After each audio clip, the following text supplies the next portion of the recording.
Hi, I'm Willie. Welcome to my channel. Thank you for being here. I appreciate each and every one of you.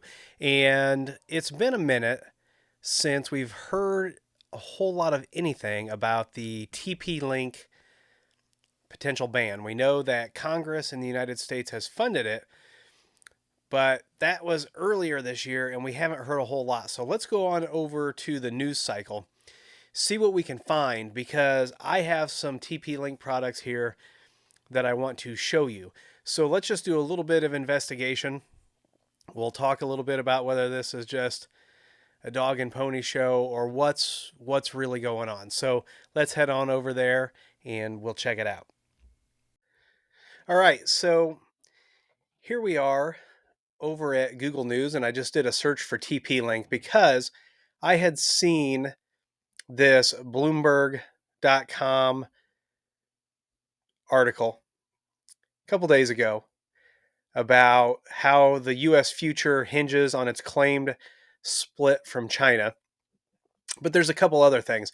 So on Google News, there's a lot of ads for a lot of hardware. There's also some news here. I didn't see this one. We'll open this one in a new tab. We are seeing a lot of news about how TP-Link routers can be used because they have some security issues. But here is beta news. TP-Link becomes a CVE numbering authority to improve their cybersecurity. So they are taking steps to bolster that cybersecurity. I'll leave links to all of these articles down below so that you can read them yourself. Here's that Bloomberg. Now you will have to either have a subscription or some other way to read this. Excuse me, but this talks about the split. It also talks about, and when I say the split, it's the split between US TP-Link and China TP-Link. Bloomberg does go on to say in the article that some of the software and hardware is still manufactured in China, but you'll have to read this, form your own opinion. The one thing that I'm not specifically seeing in any of these, what I'm seeing these focused on is the home routers. I'm not seeing anything about Omada routers. I'm not seeing anything about Omada switches or TP-Link switches, any of the enterprise gear or business gear. But that doesn't mean that if they decide to ban it, that doesn't mean that they couldn't include those. Their main focus seems to be on the home routers, which TP-Link is hugely popular. I was at Target over the weekend, and at Target, they had more TP-Link routers than they had Netgear. They did have Eero there. So if you go to Best Buy, if you go to Sam's Club, if you go to Costco, you're going to find a lot of TP-Link gear on the shelves. Here's a CNET article. Should you replace your TP-Link router? We asked 4 cybersecurity experts to weigh in. So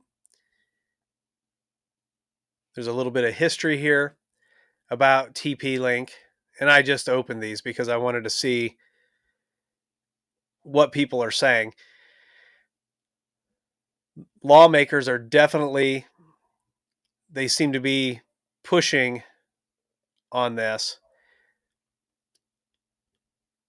When combined with the Chinese government's common use of home routers like TP-Link to perpetuate extensive cyber attacks in the United States, it becomes significantly alarming. Ubiquiti routers have had flaws and have been used to make massive attacks.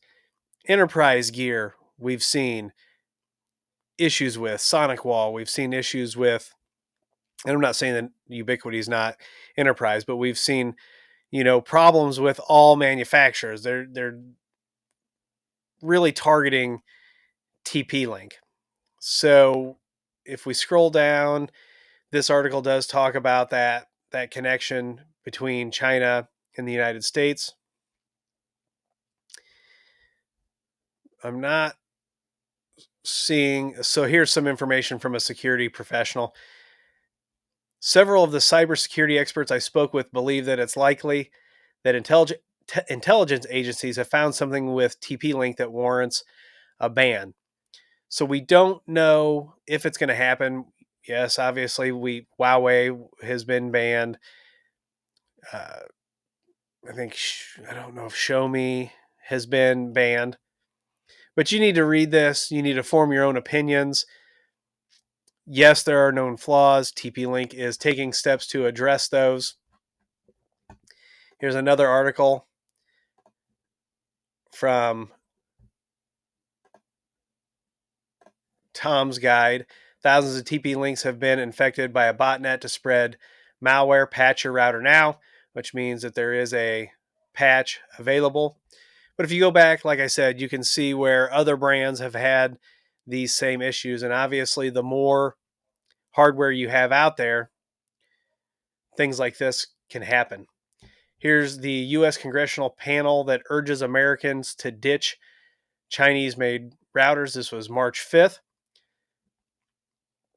TP-Link denies links to Chinese government, claims baseless security risk, calls for offensive cyber measures against Chinese hackers by U.S. officials. So you can read this, form your own opinions. I really want to know what all of you think. I know there are a lot of people that run TP-Link at home. You run it in your businesses. How are you handling this?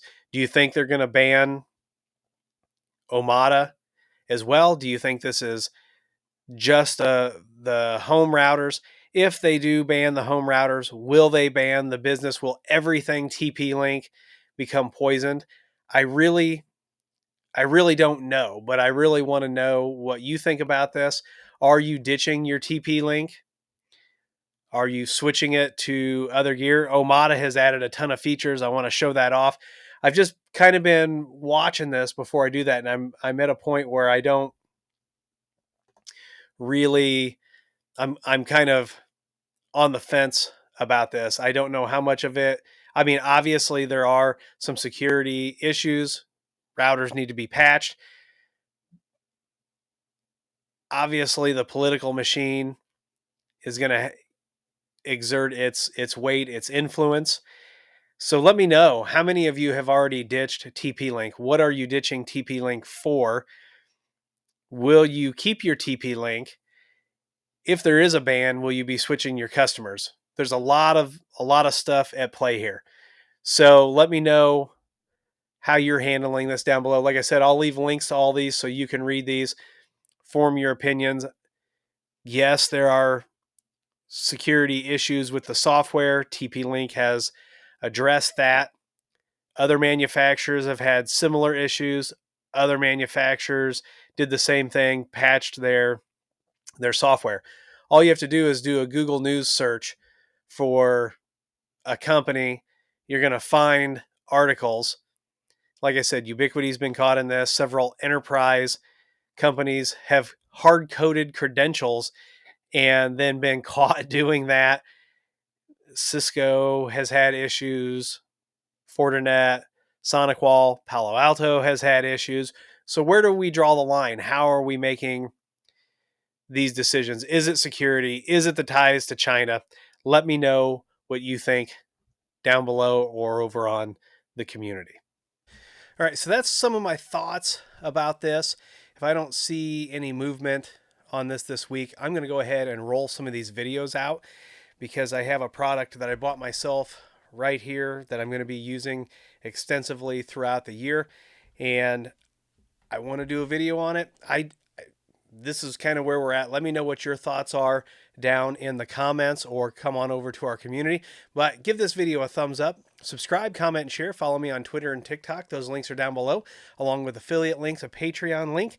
And if you need IT consulting, head on over to williehowe.com. Fill out the contact form that's on the front page, and someone will be in touch with you as soon as possible. If we can't help you, we'll get you to someone who can. That is our promise to you. Go on over to community.williehowe.com and join the conversation. Once again, I'm Willie. I want to thank you for being here, and as always, I'll see you in the next video.